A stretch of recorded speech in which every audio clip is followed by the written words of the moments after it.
Mercedes is in trouble. Enough time has passed now, and I can confidently say that there's definitely some drama brewing in that Mercedes garage. When you have two elite drivers, one a 7-time world champion, the other a young star on the rise, both fighting for top spot on the team, sparks are bound to fly. So sit back, hit that subscribe button, and get ready to dive in. The man from Stevenage, champion! Lewis Hamilton, 7-time world champion, 103-time race winner, one of the greatest drivers of all time. That's the first driver of the Mercedes pairing. For years, Hamilton dominated the F1 grid, winning just about everything imaginable in that lightning faster Mercedes car of his. He had battles with aggressive teammates, battles with not so aggressive teammates, but it really didn't matter. He took everything in stride and overcame anything that was thrown his way. But come 2021, Hamilton lost out on the Drivers' Championship in the very last race of the season on the very last lap due to some controversial decisions from the FIA.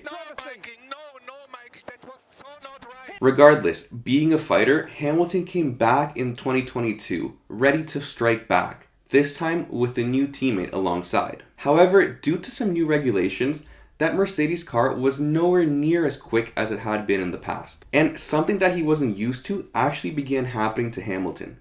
He wasn't winning anymore. He was struggling with the car. He was publicly criticizing the car. He was complaining of back pain. The start of 2022 seemed like a Hamilton and a version of Hamilton that we just weren't used to seeing. He seemed almost defeated. He didn't have that spark or that flame inside of him that we'd become accustomed to seeing over the past couple years. In fact, some were left questioning whether he even wanted to continue racing at all. This was absolutely crazy to see after being used to such a dominant version of Hamilton over so many years right before this season. And this definitely took its toll on Hamilton, both physically and mentally. Now, throughout the year, they gradually improved the car, making it more and more competitive towards the end of the season, and they even managed to secure a win at the Brazilian Grand Prix. Momentum seemed to be on Mercedes' side. But once the 2023 season started, they once again found themselves behind Red Bull, Ferrari, and Aston Martin in terms of pace. However, they still managed to find themselves on podiums multiple times and are currently sitting P2 in the Constructors' Championship.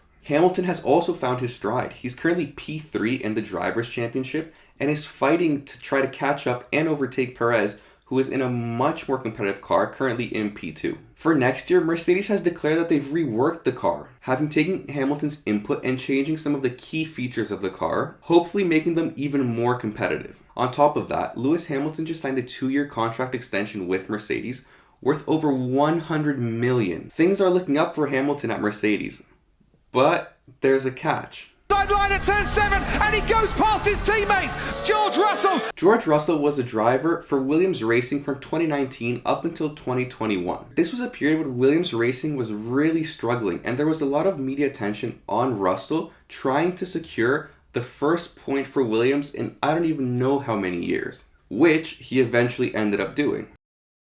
Russell was performing incredibly well for Williams, but it didn't come without its issues. One of the most significant crashes for Russell during this time at Williams was with the driver for Mercedes at the time, Valtteri Bottas. On board with George Russell.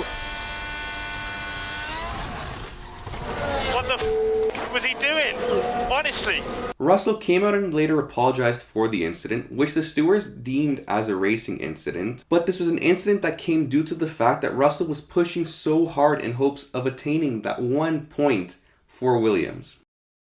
This dedication and racecraft impressed Mercedes, along with the drive that he received in 2020 after Lewis Hamilton was sick in a race that Russell should have won had it not been for some issues with the car. All of this together led to Mercedes offering Russell the second Mercedes seat at the start of the 2022 season. Mercedes now had the driver lineup of Lewis Hamilton, a phenomenal driver towards the later stages of his career, and a second driver in George Russell who was looking to prove that he can be the future that Mercedes is looking for. He was expected to have a mediocre year in 2022, given that it was his first year and he had the chance to become accustomed with the car and all that, but he came out guns blazing. He had a great start to the year, got the only win for Mercedes in 2022, and actually finished ahead of Lewis Hamilton in the driver championship. He felt like he showed to Mercedes that he was clearly the right choice for the future. This gave Russell even more confidence coming into the 2023 season,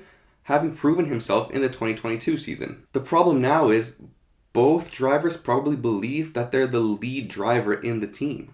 And it all opens. Now this moment, this is Lewis Hamilton crossing the track. You can see his teammate, George Russell, going through. There's nothing worse for a team than having their two drivers collide with each other. Verstappen into turn one and around the outside. Lewis Hamilton trying to get past his teammate George Russell.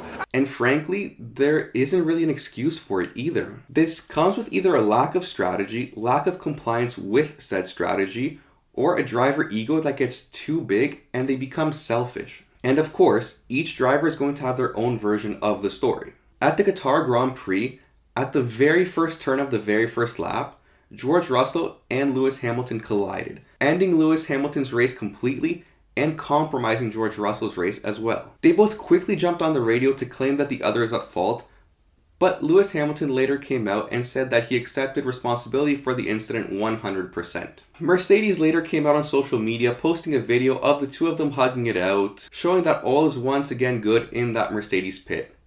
But I don't think it's that simple. If we jump back 2 races to the Singapore Grand Prix, we'll remember that on the last lap of the race, George Russell was in P3 fighting for a podium place. In that race, Hamilton was right behind him throughout the last couple laps, pushing and urging the team to tell George to hurry up or let him overtake because he felt that he had more pace than George Russell. After Russell crashed, Hamilton ended up finishing P3, and he was visibly disappointed when nobody from the team came to celebrate his podium with him, as they were all focused on cleaning up and taking George's car back to the garage. This definitely can't feel good as a driver. After a grueling race in the Singapore heat, to have nobody from the team come celebrate a podium that you fought so hard to get, I would be pretty annoyed as well.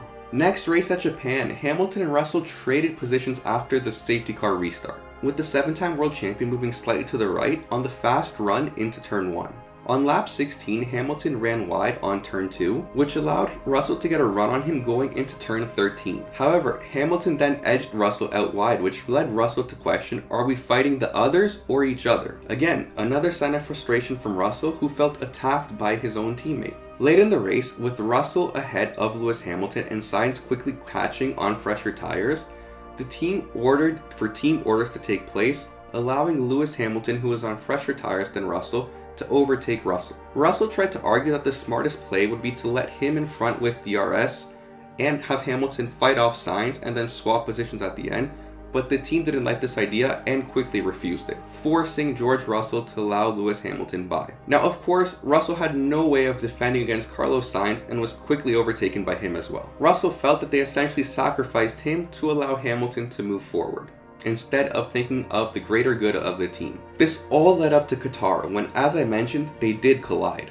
Verstappen into turn 1 and around the outside. Lewis Hamilton trying to get past his teammate George Russell. And the very first thing that Russell mentioned after they collided was that's 2 weeks in a row now. Now, was he referring to Hamilton ruining his race, the team not listening to his strategy, the strategy not being followed, or something else entirely? Well, I don't really know, but whatever it was, this seemed like a pretty interesting choice of words. The first comment Hamilton made over the radio was, "I got taken out by my teammate." The reality is, they definitely discussed some sort of strategy before this race started, and one of those two drivers didn't follow the plan. Russell knew Hamilton would get a quicker start off the line on those soft tires and could have easily let him through, knowing that the life of those soft tires is much shorter than the medium tires that he was on. However, Hamilton could have easily waited another turn or two, knowing that Russell was ahead of him, had the inside line, and essentially had nowhere to go and didn't need to full send it on the very first turn of the race. But the problem is that now these two drivers are fighting each other.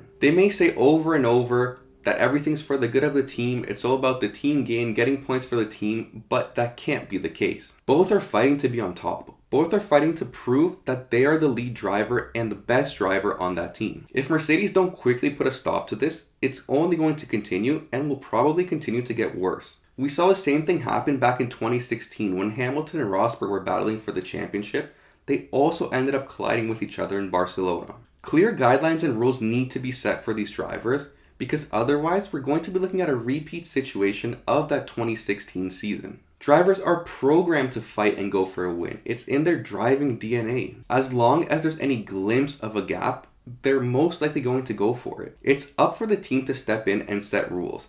But as of right now, there already is drama in that Mercedes garage. And anybody that says differently is simply kidding themselves. Who do you think is to blame for the current situation at Mercedes? And what do you think a proper solution to this situation could be? Thank you guys for watching. If you did enjoy this video and want to see more content like this, make sure to subscribe and hit that notification bell so you're notified when I do post another video. Also, make sure to follow me on X where I post F1 related content throughout the week. Thank you guys again for watching and see you next time.